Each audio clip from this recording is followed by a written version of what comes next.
안녕하십니까. 사이버 범죄 파헤치기 오박사입니다.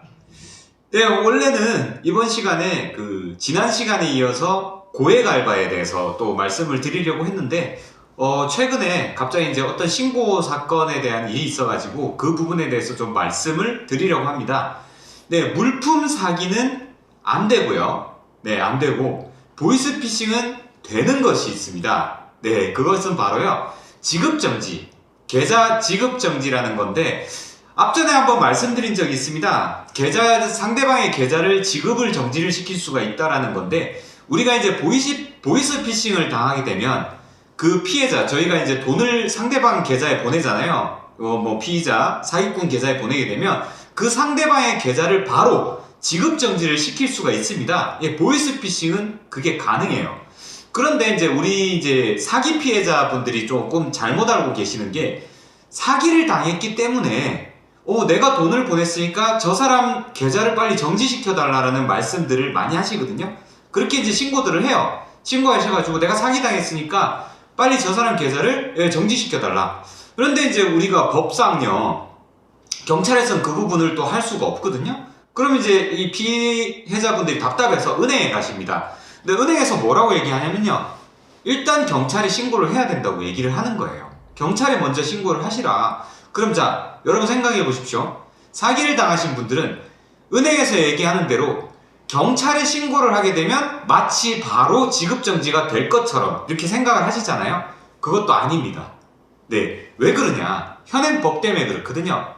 우리 통신사기 피해 환급법이라고 하는 게 있는데, 여기 줄임말이에요. 원래 되게 길어요. 전기통신금융사기 피해 방지 및, 너무 길어서 생략하겠습니다. 네, 그것의 줄임말인데요. 통신사기 피해 환급법이라고 합니다.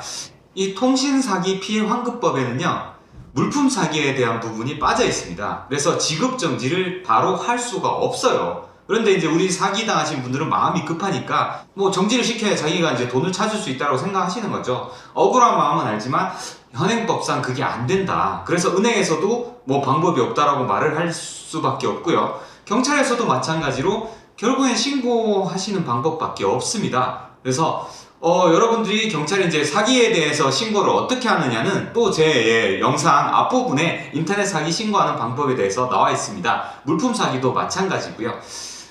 그리고 우리가 그러면 은행에 뭘 또 할 수 있냐? 부정계좌 등록을 하는 방법이 있긴 있습니다. 지급정지보다 조금 약한 건데요. 지급정지는 상대방의 모든 온라인 거래를 다 막아버리는 거고요. 부정계좌로 등록이 되게 되면, 네, 상대방이 돈을 뽑거나 이렇게 인출을 하거나 할 때 바로 경찰 신고가 되도록 되어 있습니다. 그런데 이 부정계좌를 등록하는 것도 결국에는 절차가 좀 있어요. 경찰에 신고를 해서 사건 배당이 되고 접수돼서 조사를 하는 와중에 은행에 공문을 보내야 되거든요. 그러니까 결국엔 시간이 걸린다는 거죠. 그래서 사기 피해를 당하신 분들은 우선은 조금 안타깝지만 경찰에 먼저 신고를 하시고 그 절차에 따라서 진행을 하셔야 된다는, 네, 그런 부분들이 좀 있습니다. 실제로 112 신고가 최근에 들어왔었어요. 그분이 그렇게 말씀하시더라고요. 왜 지급정지가 안 되느냐? 은행에서는 경찰에 얘기하면 된다더라. 그런데 그것도 잘못 얘기하는 거죠. 그래서 이런 부분들을 여러분들이 좀 알고 계셔야 될 것 같습니다. 그래서 보이스피싱은 지급정지가 바로 되고요. 네, 인터넷 사기나 물품 사기 같은 경우는 지급정지가 바로 안 된다는 점 꼭 명심하시고 다른 주변 분들께도 좀 알려주시기 바랍니다. 그래서 사기 신고 방법이라든지, 네, 지급정지 푸는 방법들, 이런 부분들도 제 앞에 영상에 다 있거든요. 그래서 그 부분들 조금 참조해 주시면, 네, 감사드리겠습니다. 네, 감사합니다. 이상 오박사였습니다.